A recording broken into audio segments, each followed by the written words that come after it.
የመንግስት ወታደሮች ራያ ቆቦ በሚባል ቦታ ተኩለሽን አልፎ ሙጃና ኩልመስክን ለመቆጣጠር ሙከራ ቢያደርጉም ብርቱ ጉዳት እንደደረሰባቸውም አክሏል።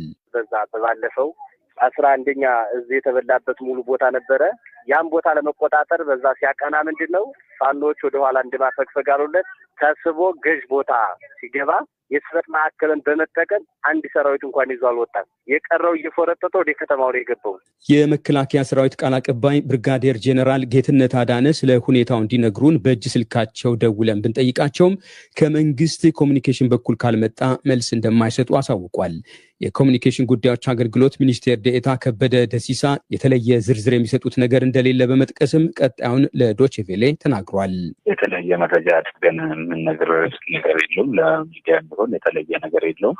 ጽንፈኛው ቡድን በየቦታው ትንኮሳ ነው የሚፈጽመው እንጂ ቆሞ የመዋጋት አቅም አደረጃጀትም የለውም። እንደሚታወቀው እሱን በሚያጠፉበት ቦታ ላይ ደግሞ መንግስት አስፈላጊውን እርምጃ እየወሰደ በሰላማዊ መንገድ የሚገቡትን ተቀብሎ ወደ መደበኛ ህይወታቸው እንዲመለሱ በማድረግ ላይ ስለሆነ ምንም የተለየ የተፈጠረ ጦርነት እንደሌለ መታወቅ አለበት። ጨምር የምችለው ይህን ነው። ሌላ የፋኖ ታጣቂ በበኩላቸው በሰሞኑ ውጊያ ሳንቃ፣ ዘቢጥና ዲባላን የመሳሰሉ ቦታዎችን መቆጣጠራቸውን ገልጧል። በፋኖ ቁጥጥር የገቡ ብዙ ወረዳዎች፣ ብዙ ቀበሌዎች አሉ። አሁን ባለው በሰሞኑ በተደረገው ኦፕሬሽን ማለት ነው። ጨጮ፣ ሳንቃ፣ ዘቢጥ፣ ዲባላ እና እነዚህን የተመሳሰሉ ቦታዎች ያለበት የኛ ኃይል ነው። የኛ ፋኖ ኃይሎች ነው ያሉበት። ሰሜን ወሎ ላስታ ብልብላ ነዋሪ የሆኑ ሌላ አንድ ነዋሪ ያሉበትን አካባቢ ለረዥም ጊዜ የፋኖ ኃይሎች እንደተቆጣጠሩ በመግለጥ በሰሞኑ ውጊያ በአካባቢያቸው እንዳልነበር ተናግሯል። ያው አሁን ሰላም ነው። ለዚህ 2 ቀን ያክል ለጊዜው አሁን ወጣ ገባ ነው። ዝሮ ቋሚነት ያለው ሰላም የለም። ሰሜን ወሎ ላስታ ብልብላ ያው ትናንት ወደዚህ ወደ ሰሜን ወደ አስከተማ ወደሚባል ወደ እዛ አካባቢ ነበር አሉ። ወደ አገው ምላሽ ነው። እዛ ነበረው ትናንት ከሰዓት በኋላ ውጊያ ነበረ። በዛሬው ዕለትም ሰሜን ወሎ ሳንቃ የሚባል ቦታ ትንሽ ከፍ ብሎ በቅሎ ማነቂያ በሚባል ቦታ ውጊያ እንደነበር ተገልጧል። ስለ ወቅታዊ ሁኔታው ለመጠየቅ የክልሉ የኮሙኒኬሽን ኃላፊ ዶክተር መንገሻ ፈንታው ጋር በተደጋጋሚ በእጅ ስልካቸው ብንደውልም ጥሪያችን ምላሽ አላገኘም። በፋኖ ታጣቂዎች ተያዙ ስለተባሉ ቦታዎችም ሆነ በሰሞነኛ ውጊያ ስለተከሰቱ ጉዳዮች ዶቼ ቬሌ ከገለልተኛ ወገን ማረጋገጫም ሆነ ማስተባበያ ማግኘት አልቻለም። ማንተጋፍቶት ስለሺ ሰሞኑን በኢትዮጵያ ጉብኝት ያደረጉት የሶማሌላንድ ፕሬዝዳንትና ልኡካቸው ትናንት ወደ ሀርጌሳ ተመልሰዋል። ይህ ጉብኝት ትልቅ ውጤት ያስመዘገበ ነበር ያለው የራስ ገዟ ሶማሌላንድ የውጭ ጉዳይ ሚኒስቴር ፕሬዝዳንት አብዱራህማን አብዱላሂ ከጠቅላይ ሚኒስትር አብይ አህመድ እና ከሌሎች የኢትዮጵያ መንግስት ከፍተኛ ባለስልጣናት ጋር ውጤታማ ያለውን ውይይት ማድረጋቸውን አስታውቋል። ይህን ጉብኝት በሚመለከት ከኢትዮጵያ መንግስት በኩል የተባለ ነገር የለም። በአንጻሩ ስለ ሶማሊያው ፕሬዝዳንት ጉብኝት ተጠቅሷል። ለመሆኑ ሁለቱ መሪዎች በአንድ ሳምንት ውስጥ አዲስ አበባን የመጎብኘታቸው ምክንያት ምን ይሆን?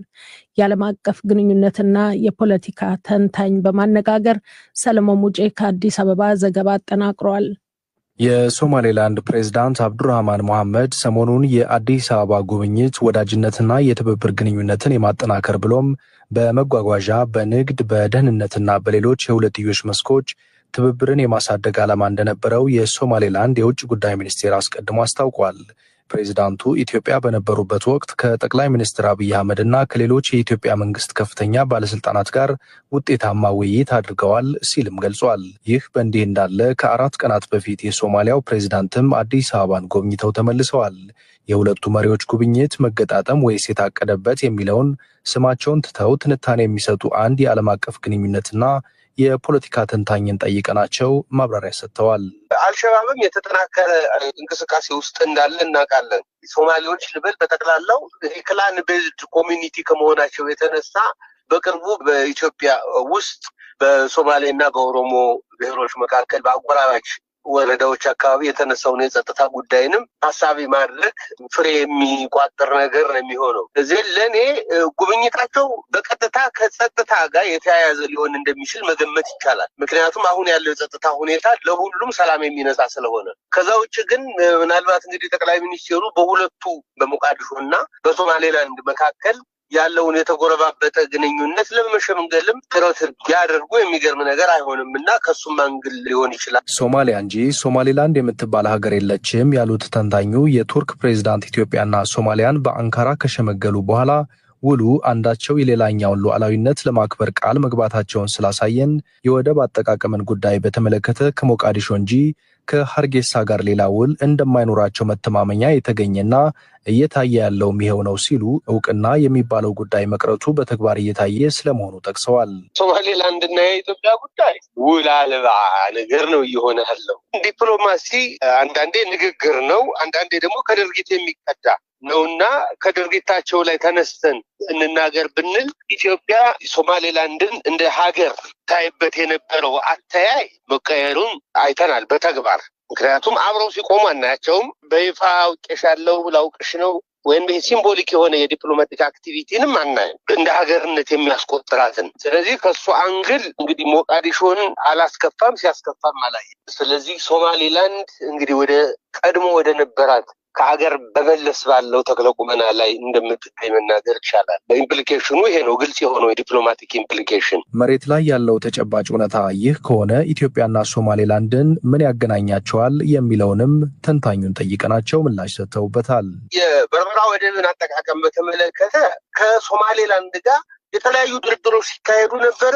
ሰክሰስፉል የሆነም የ19% ኮንሴሽን ከዩናይትድ አረብ ኤሚሬትስ አልሚዎች ጋር ለማልማት ስምምነት ነበረን። ስለዚህ ከእውቅና ባሻገር ወይም እንደ ሀገር አውቅሻለሁ ከሚለው ባሻገር እና ለወታደራዊ አገልግሎት የሚውልን ወደብ ከመፈለግ ባሻገር ሌሎቹ ዝርዝር ጉዳዮች ሞቃዲሾም እስካሁን ስትቃወመው አላየንም፣ ቅሬታም አልተሰማትም። ምክንያቱም አስቀድሞም ምናልባት ጠቅላይ ሚኒስትር አብይ ከመምጣታቸው በፊትም የነበረ ተግባር ስለነበረ ለንግድና ለሌላ መሰል ኮመርሻል ተግባራት የሚሆን ወደብን በተለይ እየለማ ያለውን ዲፒ ወርልድ በጣም ብዙ ገንዘብ ኢንቨስት አድርጎበታል እና ደንበኛን ይፈልጋል። ፖቴንሻል ደንበኛ ደግሞ ኢትዮጵያ ነች በቀጠናው። ስለዚህ ከዚህ አንጻር እነዚህ ነገሮች ሊሆን ይችላል ወደ ንግግር ያመጧቸው ብዬ ነው የምወስደው። ለዲደብሊው ሰለሞን ሙጬ ነኝ ከአዲስ አበባ።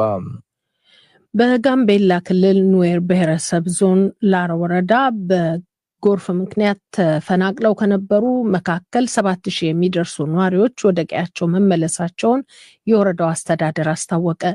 በርካታ ሰብልና የቁም እንስሳት እንደተጎዱባቸው የሚናገሩት እነዚህ ወገኖች ከተፈናቀሉ አንስቶ ሰብአዊ ድጋፍ አለማግኘታቸውን አመልክተዋል። በሌላ በኩል በአኛዋ ዞን ጆሮ ወረዳ ደግሞ የጎርፍ መጥለቅለቅ መከሰቱን የወረዳው አስተዳደር በማህበራዊ ትስስር ገጹ ያመለከተ ሲሆን የደረሰ ጉዳት ይኑር አይኑር ግን ያለው ነገር የለም። ነጋሳ ደሳለኝ ካሶሳ